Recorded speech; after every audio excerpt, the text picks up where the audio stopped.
Alhamdulillah, salatu wassalamu ala rasulillah, amma ba'du. Saudari Aulia Arafah di Jawa Tengah, tepatnya di kota Surakarta bertanya. Saya ingin bertanya bagaimana tentang hukum orang yang melakukan kebohongan setiap hari dengan alasan menutupi aibnya sendiri. Sebenarnya sudah ada aturan bahwa dengan seseorang melakukan dosa tersebut tidak bisa menempuh pendidikan di yayasan tersebut. Apakah sebaiknya keluar dari yayasan tersebut atau memilih hidup dengan kejujurannya walaupun uang yang masuk sudah banyak? Mohon penjelasannya. Baik, barakallahu fiik wa athabakumullah kepada saudari Aulia Arafah di Surakarta. Semoga Allah SWT menampakkan taufik hidayah kepada Anda, keluarga dan juga seluruh pemirsa Fatwa TV dimanapun Anda berada. Bohong itu adalah satu perbuatan dosa besar. Rasulullah SAW suatu hari menyatakan ketika ditanya tentang atau menyampaikan tentang dosa-dosa besar, beliau mengatakan ala wa qala zur ala wa syahadat zur ala wa qala zur ala wa syahadat zur ala wa qala zur ala wa syahadat zur fama zala yukarru hatta qulna laitahu sakat. Salah satu dosa besar adalah berkata bohong dan bersikap bohong. Demikian terus Nabi mengulang, ala wa qala zur, ketahuilah di antara dosa besar adalah berkata bohong dan bersikap bohong, bersikap dusta.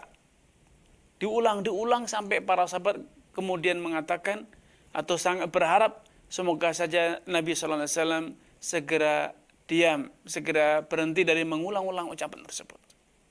Dalam riwayat lain Nabi menyatakan ayatul munafiqi thalath, tanda orang munafik itu ada 3. Idza haddatsa kadzab, kalau dia berbicara berdusta, wa idza ahada ghadar, kalau dia berjanji dia khianat, tidak menepati janjinya, wa idza khasama fajar, kalau dia berseteru bersengketa dia berlaku keji. Nah, masih banyak lagi dalil-dalil yang menyatakan bahwa dusta itu dosa besar dan itu haram. Serta apa yang didapat, apa yang diperoleh dari dusta, dari kepalsuan, dari penipuan itu pun haram.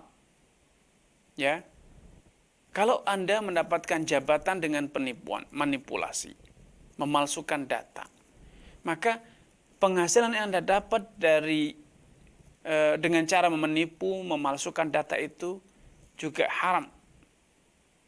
Selama Anda mendapatkan penghasilan dengan cara menipu tersebut, dengan memalsukan dokumen, merubah data dalam dokumen, umur dimudahkan, nilai misalnya direvisi sendiri, atau data nama dirubah, padahal misalnya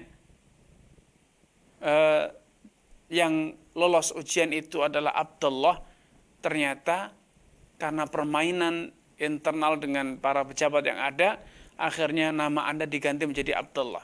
Sehingga Anda yang akhirnya menduduki jabatan tersebut padahal bukan Anda yang dimaksud. Maka praktek-praktek semacam ini adalah haram. Dan hasil yang didapat pun haram. Karena dalam kaidah dinyatakan at-tabi'. Setiap turunan itu hukumnya mengikuti asal usul dari turunan tersebut, atau induk ataupun pokok dari turunan tersebut. Contohnya, kalau induk babi itu haram, maka anaknya babi juga haram. Kalau babi itu haram, maka menjual belikan babi juga haram. Menjual pakan untuk para peternak babi juga haram. Karena itu semua adalah turunan dari adanya hukum keharaman babi. Judi itu haram. Keuntungan yang Anda dapat dari perjudian juga haram. Prostitusi itu haram. Upah yang didapat oleh para PSK juga haram. Para pelacur juga haram. Dan demikian seterusnya. Solusinya adalah bertobat, menyesali, memohon ampunan kepada Allah, dan kemudian mengaku kepada pihak yang mempekerjakan, instansi ataupun lembaga yang mempekerjakannya, bahwa dulu dia telah memalsukan dokumen dan sekarang dia menyesal dan siap menanggung segala konsekuensi yang akan dibebankan kepadanya, termasuk ketika dia harus mengganti rugi ataupun dia keluar dari atau diberhentikan dari tempat dia bekerja. Karena itu adalah konsekuensi dari berhenti dari perbuatan yang haram. Wallahu taala alam.